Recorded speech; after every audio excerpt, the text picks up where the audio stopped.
Efirdən əvvəl biz Xameneyi ilə bağlı bir müzakirəmiz oldu. Mən sizə dedim ki, belə məlumatlar yayılıb ki, Xameneyi Moskvaya qaça bilər. Siz dediniz ki, qaçacaqsa Təbrizə qaçacaq. Doğrudanmı Təbrizə qaçacaq? Əgər bu Təbrizə qaçarsa Xameneyi, onda güneyli soydaşlarımızın mövqeyi nə olur? Onda güney üçün çox ciddi bir təhdid yarana bilər. Biz qəribə İran coğrafiyası, mən İran dövlətindən də İran coğrafiyası istəyirəm. Azərbaycan tarixi baxımından, sözün doğrusu dövlətçilik baxımından Azərbaycandır.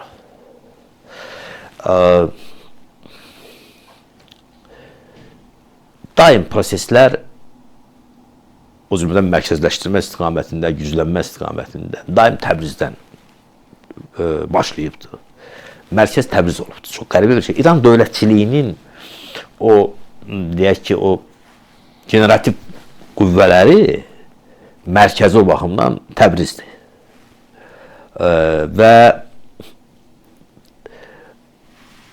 o baxımdan da mən hesab edirəm ki, Təbriz bu işə qarışsa, indi biz xarici dövlətlərdən, hətta bizim özümüzdə də Azərbaycan Respublikası Türkiyənin də bu məsələdəki rolundan danışırıq.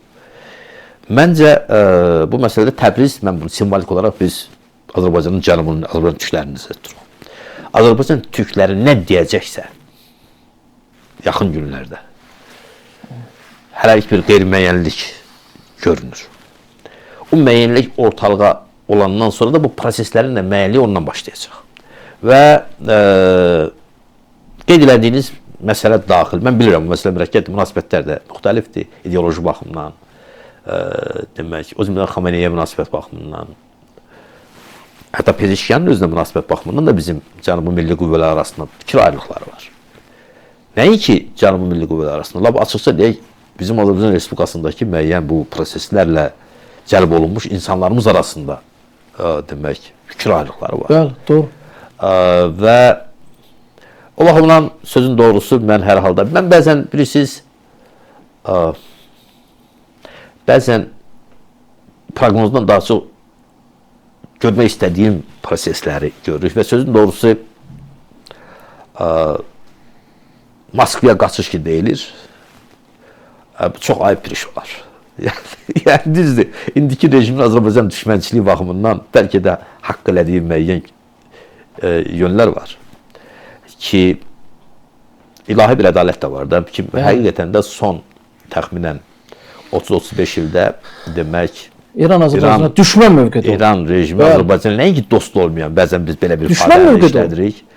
Açıq aydın ermənipərəst və düşmən mövqeyi yürüdüblər. Çünki bunu hamımız bilək ki, bu müharibə, bu işğal bəlkə də 30 il əvvəl bitərdi. Yəni, İran Türkiyənin heç olmasa 30'da biri qədər mövqe ortalığa qoysaydı. Və bu da bir ilahi ədalətdir ki, indi talihlər gəlib bax Azərbaycan Respublikasından aslı vəziyyətə, Azərbaycan Türkündən aslı vəziyyətə düşən bir dövrə gəlib çatmışıq. Amma bilirsiniz, Xameneyinin taleyi, orada bu digər başqa bir mollaların taleyi, bütün rejimin taleyindən daha mühüm olanı bizə millətimizin taleyidir və gələcəyidir. Mənim bir məsələ diqqətimi cəlb elədi. Sizin o fikrinizdən sonra ki, Xameneyi Təbrizə qaça bilər, çox narahat edici bir məqamdır. Mən subyektiv fikrimi demək istəyirəm Pənah bəy. Siz bilirsiniz, 12 günlük müharibədə Azərbaycan qapalı kanallar vasitəsilə İsraildən bir xahiş elədi. Azərbaycanlıların yaşadığı şəhərləri vurulmasın. Və İsrail bu mesajı aldı və Azərbaycanlıların yaşadıkları şəhərlər vurulmadı. Baxmayaraq ki, orada hansısa deyək ki, İran rejiminə bağlı müəyyən o bazalar falanlar, bunlar təbii ki, vurulmalıdır, amma şəhərləri vurmadılar.